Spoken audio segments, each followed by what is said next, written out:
TPS ODL रो smart meter बसाइवा विरोध में जिला प्रशासन को अभियोग जनाई नगर कांग्रेस।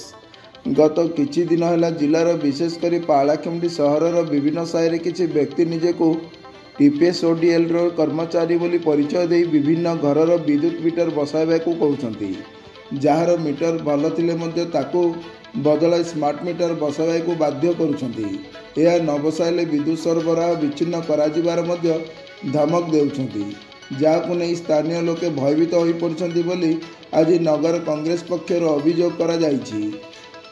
आज ए विषय को दृष्टि आकर्षण पूर्वक गजपति जिलापाल, अतिरिक्त जिलापाल, टीपीएस ओडीएल रो कार्यनिर्वाही यंत्री, पालाखेमुंडी थाना अधिकारी श्री प्रशांत भूपति को एक अभियोग पत्र नगर कांग्रेस पक्षर प्रदान करा जायछि।